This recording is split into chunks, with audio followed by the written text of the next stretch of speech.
उनसे अटखेलियां करते हैं, हम उनसे रूठ जाते हैं, हम उनको मना भी लेते हैं, हम उनको गुस्सा भी हो जाते हैं, कभी हम कुछ ना कुछ उनको कहते हैं। बट गुरु इतने बड़े और इतने दयालु हैं कि वो सारे, जैसे होता है ना, आगोश में सबको समेट लिया उन्होंने। तू चिल्ला, जो मर्जी कर, मैं तेरा नहीं खैरा चढ़ना। मतलब जैसे गुरु नानक देव जी ने उनका, जैसे कहते हैं ना, जब उनकी नदर होती है, उसी तरीके से जब गुरु नानक देव जी ने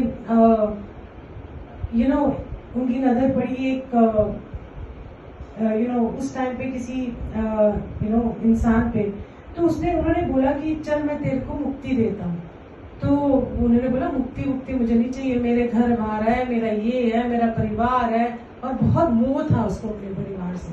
कहता मैं नहीं लेता मुक्ति बाद में देती हूँ। ऐसे करते करते उसकी मृत्यु हो गई, मुक्ति मिली नहीं। पर फिर वो बैल के योनि में आया।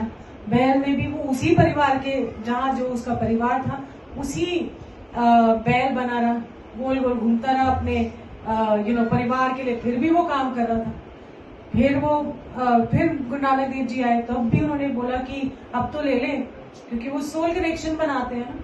तो कहते नहीं, अभी बेचारे इतना इनको काम है, इतने इनके काम रहते हैं, सवार हूं मैं इनके काम। बैल की योनि में फिर उसकी मृत्यु हो गई। फिर वो सांप बन के आई थिंक डॉग बन के पैदा हुआ। तो अब वो कहता है कि मैं तो रक्षा करने के लिए आया हूँ अपने उसी परिवार में। फिर वो रक्षा करने लग गया। ऐसे करते करते फिर भी गुरु नानक देव जी ने बोला कि मैं तेरे को मुक्ति देने आया हूँ। तो कहते मुक्ति नहीं मुझे चाहिए, अभी देखो बच्चे, अब इसके नाती पोती ये वो सब हो गए, मोह का धागा जो है। एंड लास्ट में वो एक नाली का कीड़ा बन गया, और वो कहीं नाली में पड़ा हुआ। गुरु नानक देव जी की दृष्टि थी, जिसके ऊपर दृष्टि हो जाए तो वो गुरु नानक देव जी ने उसको बताने को बोला, वो देखो नाली के अंदर एक उस पत्ते के बीच में कहीं वो नाली में छुपा हुआ कीड़ा, उसको निकाल के बांट दो। तो उसकी सोल से जब कनेक्शन बनाया, तब उन्होंने बोला कि अच्छा अब बता मुक्ति चाहिए। कहता हाँ मुक्ति चाहिए। कहता मैं इतने जन्म से तेरा पीछा कर रहा हूँ, तू सुन ही नहीं रहा मेरी बात।